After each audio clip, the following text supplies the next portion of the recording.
friends, எல்லாருக்கும் வணக்கம். Welcome to Sai Kavin kitchen. நம்ம சேனல் வரைக்கும் சப்ஸ்கிரைப் பண்ணா மறக்காம சப்ஸ்கிரைப் பண்ணிக்கோங்க. and கூடவே இருக்க பெல் பட்டனை கிளிக் பண்ணி ஆல்ங்கிற ஆப்ஷனையும் செலக்ட் பண்ணிக்கோங்க. ஹாய் ஃப்ரெண்ட்ஸ், இன்றைக்கி நம்ம இந்த வீடியோவில் பொங்கலுக்கான ஒரு ஸ்பெஷலான ரெசிபி கல்கண்டு பொங்கல் எப்படி செய்யலாங்கிறது தான் பார்க்க போகிறோம். நம்ம எப்போதும் செய்கிற சக்கரை பொங்கல் வெண்பொங்கலுக்கு இது நல்ல ஒரு ஆல்டர்னேட்டிவாக இருக்கும். டேஸ்ட்டும் பார்த்திங்கன்னா ரொம்பவே டிஃப்ரெண்ட்டாக இருக்கும்.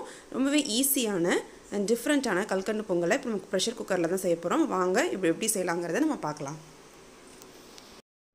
கல்கண்டு பொங்கல் செய்கிறதுக்கு நான் இன்றைக்கி 1 கப் அளவு பச்சரிசி எடுத்து வச்சுருக்கேன்.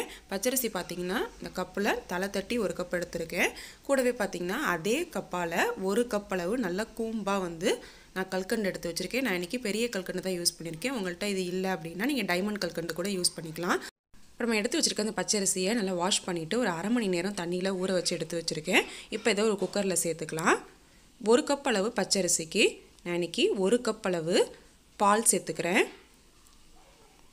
இது கூடவே அதே கப்பால் 2 கப் அளவு தண்ணி அளந்து வச்சுருக்கேன். இப்போ அதையும் சேர்த்துக்கிறேன்.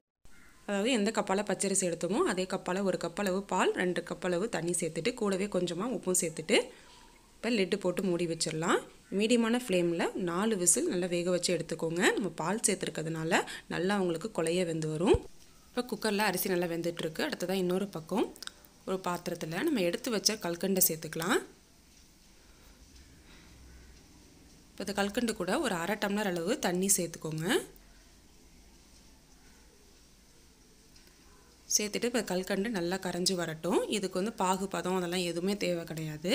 கல்கண்டு உங்களுக்கு நல்லா கரைஞ்சி வரணும். அதுக்கு தேவையான அளவு ஒரு அரை டம்ளர் அளவு தண்ணி சேர்த்துட்டு நல்லா அதை கரைச்சி விட்டுக்கோங்க. இப்போ இந்த பாகில் வாசனைக்காக ஒரு 2 ஏலக்காய் மட்டும் தட்டி ஆட் பண்ணிக்கிறேன். இப்போ இந்த கல்கண்டு நல்லா கரைஞ்சி வரட்டும். பாருங்கள், கல்கண்டு எல்லாம் நல்லா கரைஞ்சி பாகு இப்போ ரெடியாக இருக்குது. குக்கரை ஓப்பன் பண்ணி பார்க்கலாம். பாருங்கள், சாதம் நல்லா குழைய வந்திருக்கு. பார்த்தாலே தெரியுது. ஒரு கரண்டி வச்சு நல்லா இந்த மாதிரி மசிச்சு விட்டுக்கோங்க.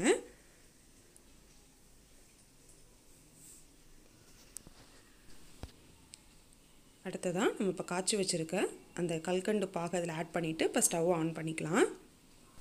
பாகு எல்லாத்தையும் நல்லா ஆட் பண்ணிவிட்டு இந்தமாரி கலந்து விட்டுருங்க. நம்ம பால் சேர்த்து செஞ்சுருக்கிறதுனால டேஸ்ட் ரொம்ப சூப்பராக இருக்கும்.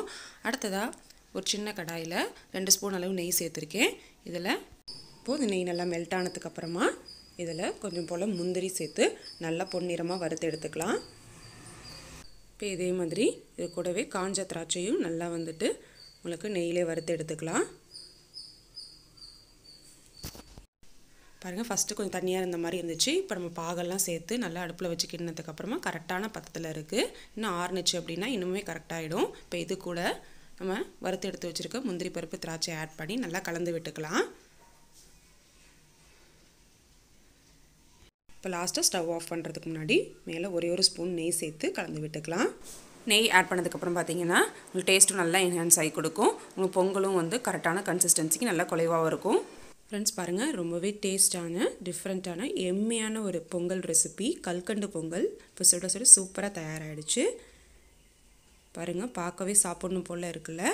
ஒரு தடவை செஞ்சு சாப்பிட்டு பாருங்கள். இதோட டேஸ்ட்டு கண்டிப்பாக நீங்கள் அடிமை ஆகிடுவீங்க. அந்தளவுக்கு டேஸ்ட் ரொம்ப சூப்பராக இருக்கும். இப்போ நம்ம அதை சர்வ் பண்ணிடலாம். கோயிலில் செய்கிற மாதிரியே நல்லா குலைவான டேஸ்டான கல்கண்டு பொங்கல் இப்போ சூப்பராக ரெடி ஆகிடுச்சு. பால் சேர்த்து செஞ்சதுனால இதோட டேஸ்ட் சாப்பிட்றதுக்கு ரொம்ப அருமையாக இருக்கும். நீங்களும் ஒரு முறை மறக்காமல் ட்ரை பண்ணி பாருங்கள். 1 கப் பச்சரிசியும் 1 கப் கல்கண்டு இருந்தால் போதும். நினச்ச மாத்திரம் நம்ம உடனே குக்கரில் இன்ஸ்டண்ட்டாக செஞ்சிடலாம். ஈஸி அண்ட் டேஸ்டியான இந்த கல்கண்டு பொங்கலை இந்த பொங்கலுக்கு நீங்களும் மறக்காமல் ட்ரை பண்ணி பாருங்கள்.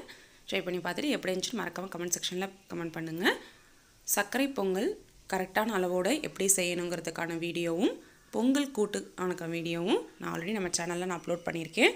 அந்த வீடியோஸ்க்கான லிங்க் கீழே டிஸ்கிரிப்ஷன் பாக்ஸில் தர, வேணுங்கிறவங்க செக் பண்ணிக்கோங்க. இந்த வீடியோ உங்களுக்கு பிடிச்சிருந்துச்சுன்னா மறக்காமல் லைக் பண்ணுங்கள், ஷேர் பண்ணுங்கள். நம்ம சேனல் வரைக்கும் சப்ஸ்கிரைப் பண்ணல அப்படின்னா மறக்காமல் சப்ஸ்கிரைப் பண்ணி கூடவே இருக்க பெல் பட்டனையும் கிளிக் பண்ணிக்கோங்க. மறக்காமல் பக்கத்தில் இருக்கிற ஆளுங்கிற ஆப்ஷனையும் செலக்ட் பண்ணிக்கோங்க. அப்போ தான் நான் போடுற அனைத்து வீடியோக்களோட நோட்டிஃபிகேஷன் உடனுக்குடன் உங்கள் இன்பாக்ஸை தேடி வரும். மேலும் இது போன்ற நிறைய ரெசிபிஸ் உங்களுக்காக காத்துட்ருக்கு. அன்டில் தென் டேக் கேர், பாய். எல்லோருக்கும் இனிய பொங்கல் நல்வாழ்த்துக்கள்.